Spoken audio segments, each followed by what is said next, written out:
and Madame Audrey Azoulay, Director General of UNESCO.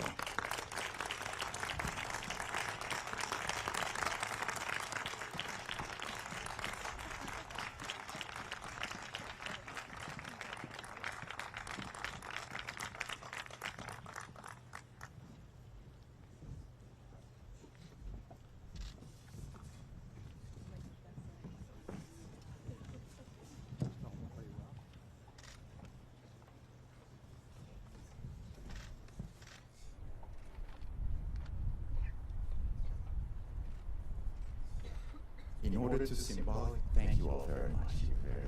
Please take your seats. In order to symbolically mark the effective return of the United States of America amidst the UNESCO membership, the Star and Stripes flag will be hoisted in this ceremony.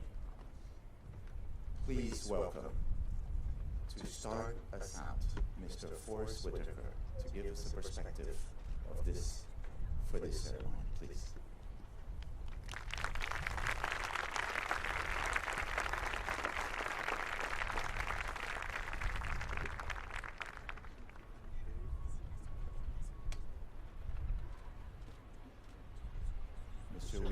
C'est un grand témoin des relations étroites de l'organisation avec les États-Unis d'Amérique. À travers son ONG, il a travaillé directement aux côtés de l'UNESCO au cours des 12 dernières années.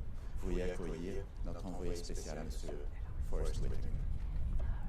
Director General, President Biden, distinguished guests, all protocols observed. I'm so moved today to stand before you. I can't wait to see the flag of the United States of America proudly flying once again here at UNESCO. I've been hoping for the day when America would rejoin the organization, because the United States and UNESCO are built on the same principles, foundations. A shared commitment to freedom, to equality, and to peace. It's been my honor to defend the shared values for over a decade, both as a Special Envoy for Peace and Reconciliation at UNESCO, and through my Whitaker Peace and Development Initiative. And as UNESCO has supported WPDI in our work, my incredible colleagues and I have developed extensive programs in nations like South Sudan, South Africa, Uganda, Chad, Cameroon, Gabon, Mexico, here in France, and the United States. We train and educate women and young people, giving them the tools they need to ultimately build peace and still to build prosperity through social entrepreneurship. None of this work could have been possible without UNESCO, which first supported my philanthropic pursuits when they were a little more than a seed in my mind, and which has continued to do so ever since. For the past decade, we've seen how UNESCO connects people in the ground on the ideals of peace. Those are speaking from the past and those they too believe. So as an American and a global citizen, I'm overjoyed that the United States is once again able to fully contribute to UNESCO's efforts. We've already done so much together, but this day marks the start of our ability to do so much more. Together we can repair damages of war and rebuild the foundations of peace and reconciliation.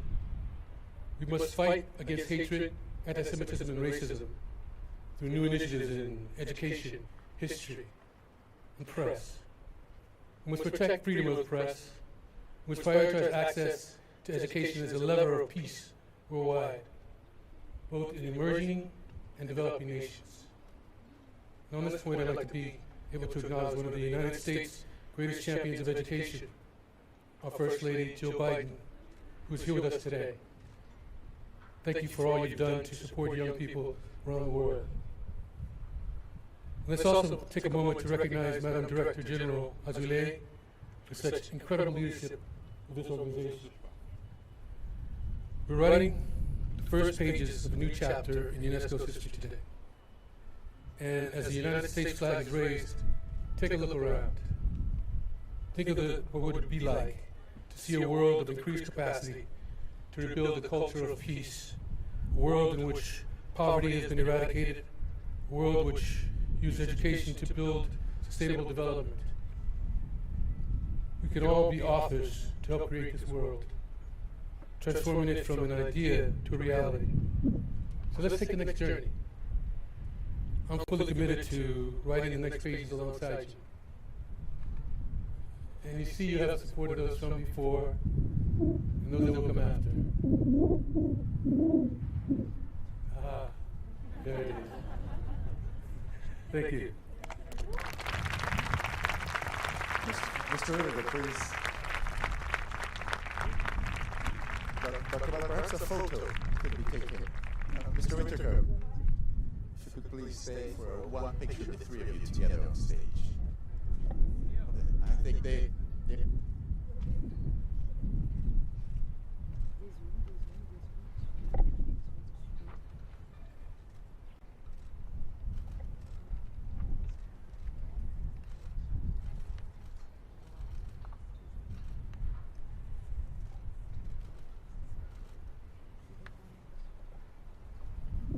C'est maintenant mon heure de demander à la directrice générale de prendre la parole.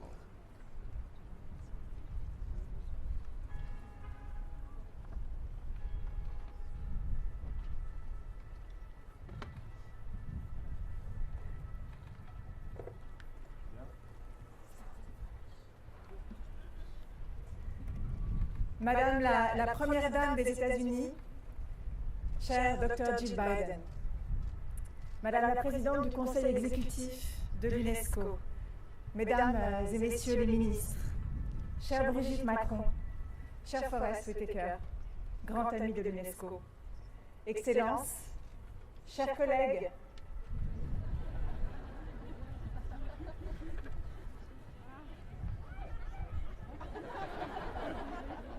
chers amis, nous célébrons aujourd'hui un moment rare, un moment heureux dans la vie des nations. En ces temps de division, de déchirement, de menaces même existentielles pour l'humanité, nous réaffirmons ici et aujourd'hui notre union. La bannière étoilée des États-Unis d'Amérique flottera dans quelques instants dans le ciel de Paris, sous le regard de la Tour Eiffel, et parmi les œuvres des plus grands artistes, eux qui ont soutenu, dès le début, les buts de notre organisation. Je pense notamment au mobile de Calder, qui est derrière vous, Alexander Calder, dont l'œuvre qui est ici, c'était sa Clockwise Spiral, qui a été commandée pour l'UNESCO par un de mes illustres prédécesseurs américains. Et cette œuvre a été renommée Mobile par un autre artiste, un artiste français naturalisé américain. Mobile pour désigner le mouvement de paix que nous soutenons ici, vous le savez, par la culture, par l'éducation, par les sciences, par l'information. Et c'est un Américain, un homme de culture et grand défenseur de l'idée multilatérale, Archibald MacLeish, qui a saisi l'essence de notre mission avec cette formule de la Constitution de l'UNESCO: les guerres prenant naissance dans l'esprit des hommes, c'est dans l'esprit des hommes que doivent être élevées les défenses de la paix. C'est William Carr, de l'American National Education Association, que vous connaissez bien, son ambition pour faire de l'UNESCO la plus grande organisation internationale dédiée à l'éducation. C'est Russell Train, directeur de l'Agence de la protection de l'environnement des États-Unis au début des années 70, et son intuition pionnière qu'il fallait protéger ensemble dans un même mouvement le patrimoine culturel et le patrimoine naturel de l'humanité. Nombreux sont les citoyens américains qui ont mis leur énergie au service de cette organisation et de son idéal, et leur esprit nous accompagne en cette journée. Alors d'abord, et bien sûr, le retour parmi nous des États-Unis, effectif depuis le 10 juillet dernier, renforce l'universalité de notre organisation. C'est l'aspiration naturelle et le socle de la légitimité des Nations Unies. C'est donc un retour aux sources, une légitimité accrue, mais c'est aussi une vision pour l'avenir. Et je veux ici en remercier tout d'abord le président Biden. C'est sa volonté politique qui a été la force motrice de ce retour. C'est le travail du département d'État, sous la direction d'Anthony Blinken, qui a donné chair à ce choix stratégique. C'est la lucidité des parlementaires qui l'a rendu possible. Les membres du Congrès ont, par-delà leurs différences, déverrouillé une situation bloquée depuis 2011. Je veux ici à nouveau remercier le président Leahy, le sénateur Coons, dont le rôle fut déterminant, ainsi que leurs équipes, à l'expertise et à l'engagement exceptionnel. Et nous avons l'honneur d'avoir aujourd'hui parmi nous, pour mener la délégation américaine, une championne de l'éducation, la première dame des États-Unis. Le Dr Jill Biden, qu'on appelle aussi, on me dit, Dr B. Enseignante elle-même, elle est d'un soutien constant pour la communauté éducative aux États-Unis et à travers le monde. Et vous avez toujours, cher Dr Biden, encouragé le travail de l'UNESCO et vous y avez même participé. Je veux saluer aussi la vitalité et le soutien de la société civile américaine dans toutes ses dimensions, scientifiques, artistes, notamment jazzmen, professionnels de la culture, communautés éducatives, universités, musées, organisations de défense des droits civiques et de lutte contre les discriminations, et tant d'autres, amis fidèles par temps clairs et par temps orageux. Et je veux saluer tout particulièrement Esther Cooper-Smith, qui est présente aujourd'hui, et sa capacité unique, historique, légendaire, de produire du dialogue et du consensus. Et à cette mobilisation exceptionnelle des États-Unis a répondu une mobilisation tout aussi exceptionnelle des États membres de l'UNESCO, en conférence générale extraordinaire, pour porter ce message simple mais essentiel: ensemble, nous serons plus forts. Et c'est cette volonté d'unité au service de nos responsabilités qui nous a portés ces dernières années. Ensemble, nous avons su trouver la voie du consensus, même là où il apparaissait hors de portée. Des dialogues qui s'étaient rompus ont été renoués. Des tensions politiques ont été apaisées. Ensemble, nous avons su nous porter à la pointe des enjeux du XXIe siècle quand certains nous croyaient cantonnés à une vision ancrée dans le passé. Nous nous mobilisons pour l'éducation, pour l'Afrique, pour une meilleure relation au vivant, pour un développement éthique des technologies, pour préserver l'information à l'ère digitale, bien sûr pour les patrimoines et la diversité culturelle. Des normes essentielles ont été édictées sur l'intelligence artificielle, sur la science ouverte. Des opérations ambitieuses ont été menées sur le terrain pour réparer des sociétés meurtries par les guerres et par les crises. Et en ce monde désuni, où les appétits de puissance ont pu parfois conduire à remettre en cause le multilatéralisme, le retour des États-Unis a bien sûr une signification qui dépasse l'UNESCO. Face à la multiplication des conflits, face au dérèglement climatique, à l'effondrement du vivant, face aux révolutions technologiques, face aux inégalités, notamment éducatives, ce retour nous dit que nous devons et que nous pouvons nous rassembler. Et je crois que le multilatéralisme est indispensable à notre avenir, mais à la condition expresse qu'il se réforme pour épouser les enjeux de son temps et pour inclure véritablement toutes les voix du monde. C'est la meilleure réponse au mouvement de déconstruction de la coopération internationale et c'est, je crois aussi, un puissant message d'espoir pour les jeunes générations. Excellencies, dear Dr. Biden, today's ceremony also signals new ambitions in spirit of unity, of inclusive multilateralism. This return will allow us to take more action, better action, in all the fields of our mandate, with and for the world's peoples.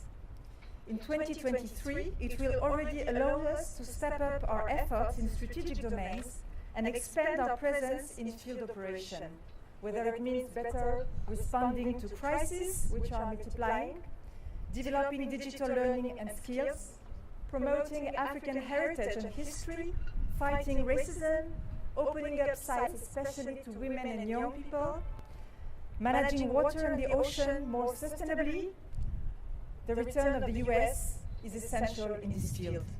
I am also delighted to see the US determination to commit to specific areas of our action through the voluntary contribution that have already been announced for girls' education in science and technology in Africa, to promote the values of peace through education by teaching the history and mechanism of the Holocaust.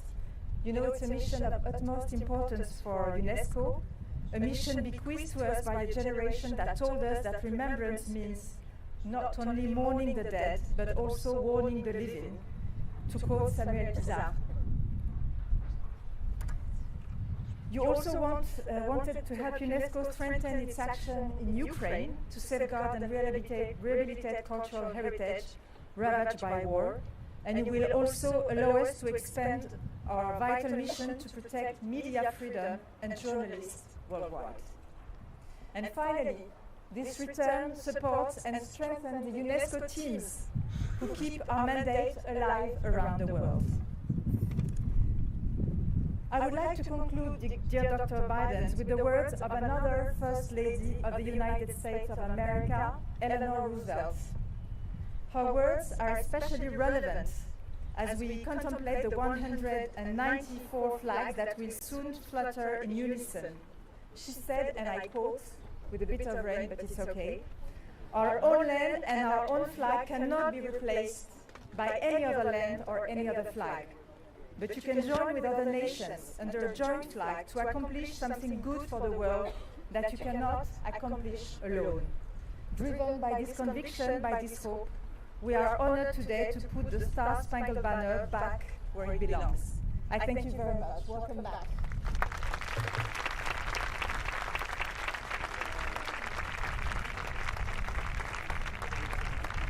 Dr. Jill Biden.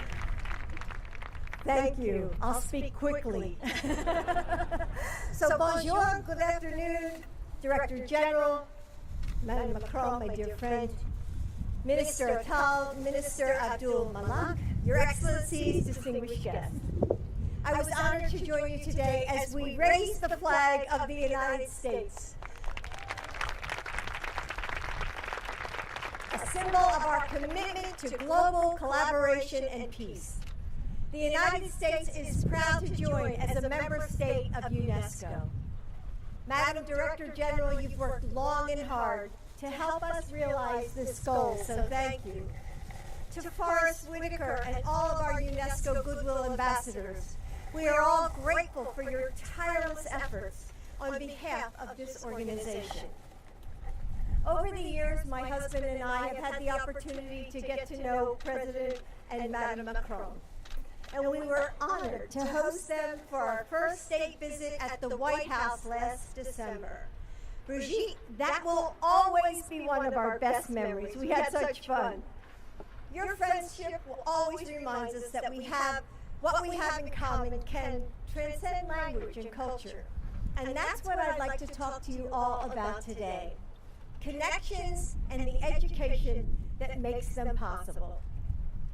When my husband, President Biden, took office 2.5 years ago, he made a promise to the American people that he would rebuild the systems that were broken and fortify our institutions, that he would work to bring divided communities back together, and that he would put us on a path to a better, brighter future while restoring our leadership on the world stage. And he did.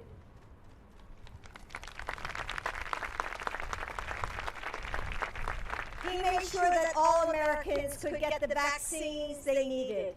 He safely reopened our schools and put people back to work with more than 13 million jobs created. He invested in green technology that will help build the sustainable economy we need and make sure students could get trained in those jobs. For some, that would be enough to take care of our own, but not for my husband. President Biden understands that sickness can travel across oceans, that a war in Europe can empty grocery shelves across the world, that the smoke from wildfires can cloud a whole continent. And so he ensured that we become partners in global vaccine initiatives. He built a coalition of more than 140 countries to stand against Putin's unjust war. He rejoined the Paris Climate Agreement on his first day in office and continues to bring nations together to address the climate crisis. He's harnessed the power of institutions across the United Nations to collectively address global food insecurity, violence, and human rights violations, injustice and corruption, poverty and hunger, climate disasters and disease. Those things aren't contained by borders. Some of the biggest challenges of our time cannot be solved in isolation. Of course, we need to take care of our own citizens, but we're also a part of the global community. When we take our seat in that coalition, we can fight for our values like democracy and equality and human rights. President Biden understands that if we hope to create a better world, the United States can't go it alone, but we must help lead the way. That's why we're so proud to rejoin UNESCO. Because in my opinion, and sure, as a teacher, I'm a little biased, education is one of the greatest shared tools in shaping our future for those who will come after us. Every generation inherits the world in their own time. Today, almost half of our population is under the age of 25, and they're feeling the pain of the challenges we face. It's young men and women who fight our wars, who grapple with the aftermath. Young parents who are asked to sacrifice their education to care for their families. It's young people who carry the heaviest weight of unemployment and poverty, who will face more of the deadly consequences of climate change. But with their passion and potential, with their hope and heart, youth can lead us toward a better future. I saw that in Kenya more than 10 years ago when I met a young woman named Aaliyah. Aaliyah was just 25, and she was raising a son in a one-room, tin-roof home in Kibera, the largest urban slum in Africa. There was no electricity, no running water, but she spent her days teaching young girls about teen pregnancy, about sexual abuse and rape. The topic was taboo, but the conversations were powerful. I asked her if she wanted to leave Kibera, but she said, "No, this is my home. I want to make a difference here." I saw it when I talked to displaced teenagers in Ecuador last year. Their families had fled brutal violence in Venezuela, but they dreamed of returning home to rebuild their country. And I've seen it in my own classroom again and again. As a writing teacher at a community college, I teach refugees and veterans and single parents trying to juggle school and jobs and caring for their families. At the start of the semester, they're strangers, often nervous about speaking up in class or sharing their writing. But soon, we get to know each other. We share stories and we laugh. I make them write poetry, and there's usually a student who tells me, no way. But he's not writing, he says he's not writing poetry.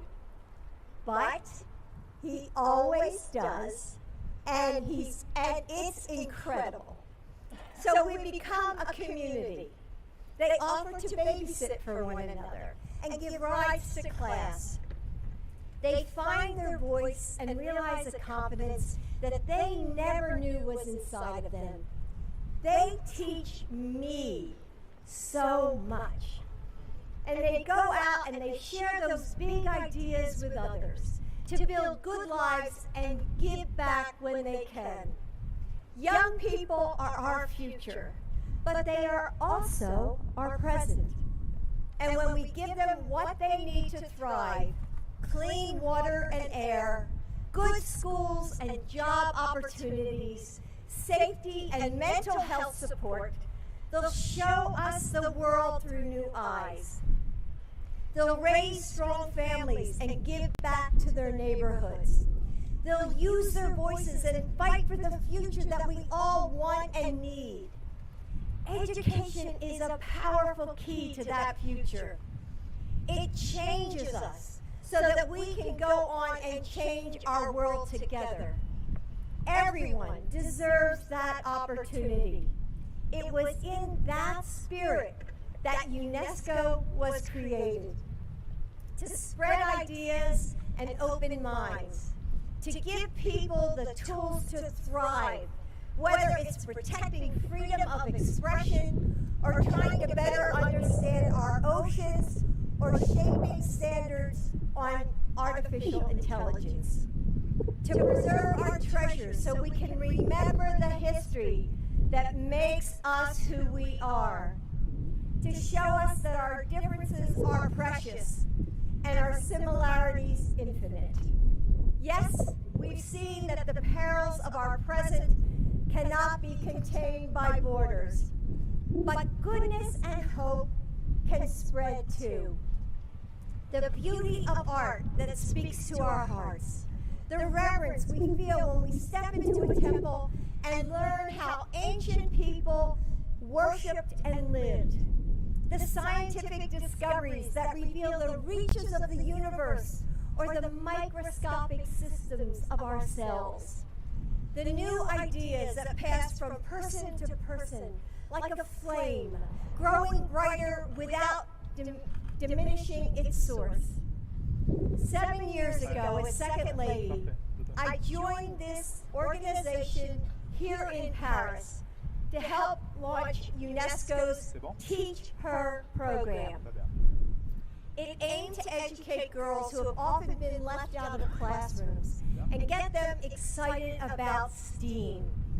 Later that month, I traveled to Costa Rica, where one of the first Teach Her programs was going to be launched. And I met two girls, Stephanie and Erica, who showed me their science projects and their smiles lighting up with so much pride. Stephanie told me that some people thought science was just for men.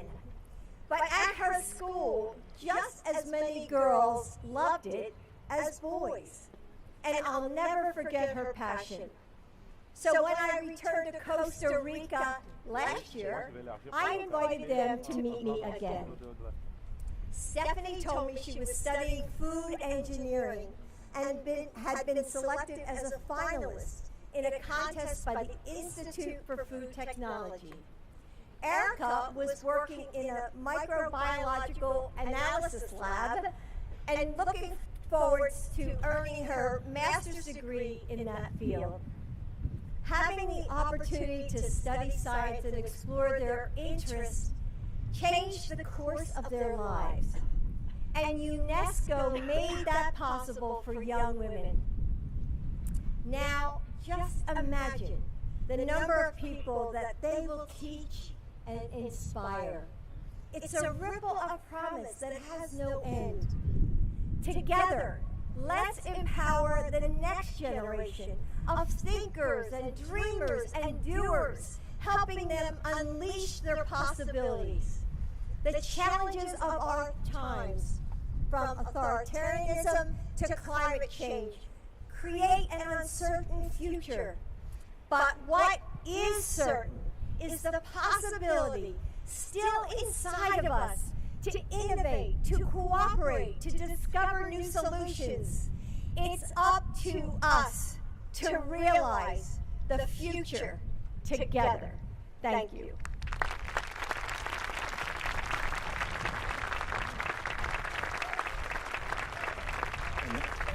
And as the clouds move past us, we're going to symbolically mark the effective return of the United States of America amidst the UNESCO membership, the Star-Spangled Banner, and the Star and Stripes flag will now be hoisted alongside the flags of the other 193 member states of UNESCO. And for this solemn moment, we're going to be accompanied by the American soprano, Lisette Oropesa, who will interpret the Star-Spangled Banner.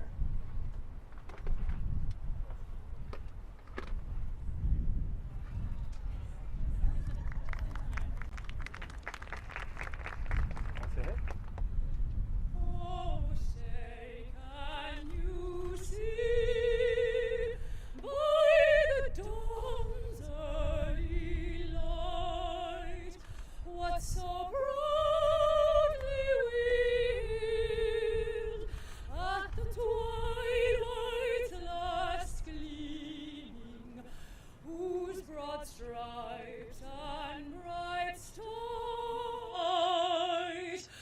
o'er the ramparts we watched, were so gallantly streaming, and the rockets' red glare, the bombs bursting in air, gave proof through the night that our flag was still there. Oh, say, does that star-spangled banner yet wave o'er the land of the free and the home of the brave?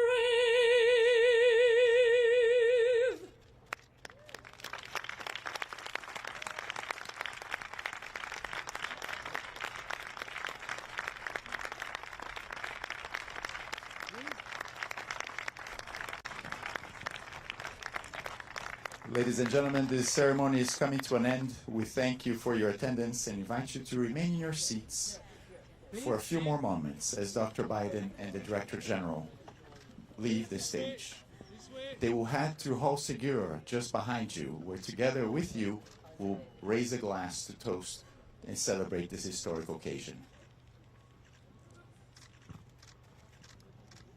Mesdames et messieurs, cette cérémonie touche à sa fin. Nous vous remercions de votre présence et nous vous invitons à rester quelques instants à votre place, tandis que la directrice générale et Dr. Jill Biden quittent la scène. Elles rejoindront les quelques instants au Hall Segura, où ensemble avec vous, nous allons porter un toast pour célébrer ces moments historiques.